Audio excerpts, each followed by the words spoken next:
என்னடா இது எனக்கு வந்து சோதனை, அதுக்குள்ள வந்து வெள்ளை முடி வர ஆரம்பிச்சிச்சு. இந்த வெள்ளை முடியெல்லாம் புடுங்கி எடுத்துருவோம் கருப்பு முடிக்கெல்லாம் பரவுறதுக்குள்ள. உங்களுக்கும் வெள்ளை முடி வந்திருக்கா? அப்ப தயவு செஞ்சு அதை புடுங்காதீங்க. அதை புடுங்குறதுனால நோ யூஸ்.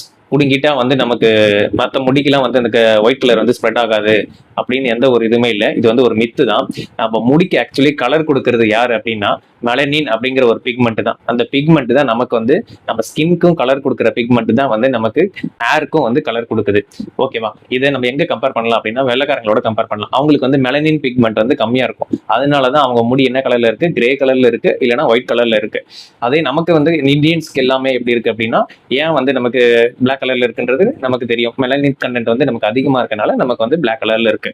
இந்த மெலனின் கண்டென்ட் வந்து ப்ரொடியூஸ் பண்றது யாரு அப்படின்னா மெலனோசைட் அப்படிங்கிற ஒரு செல்லு தான். இந்த செல் என்ன பண்ணும் அப்படின்னா வயசாக வயசாக இந்த செல்லோட கவுண்ட் கம்மியாயிடும். ஸோ நமக்கு வந்து மெலனினோட ப்ரொடக்ஷனும் கம்மியாயிடும். நமக்கு இயர்லி ஸ்டேஜஸ்ல வந்து ஏன் முடி வந்து கிரே கலர்ல வருது இல்ல ஒயிட் கலர்ல வருது அப்படின்னு காரணம் பாத்தீங்க அப்படின்னா, ஒன்னு நியூட்ரிஷனா இருக்கலாம், மெயினா பூர் நியூட்ரிஷனா இருக்கலாம், விட்டமின் B12 டிஃபிஷியன்சியா இருக்கலாம், இல்ல அயன் டிஃபிஷியன்சியா இருக்கலாம், மெயினா வந்து ஸ்ட்ரெஸ்ஸா இருக்கலாம். ஜெனெட்டிக்ஸ்னால கூட இந்த கிரே கலர் ஏர் வரும். அப்புறம் வந்து மெடிகேஷன்ல இருக்கவங்களுக்கு வரும். அப்புறம் ஸ்மோக் பண்றவங்களுக்கு கண்டிப்பா வரதுக்கான சான்சஸ் நிறையவே இருக்கு.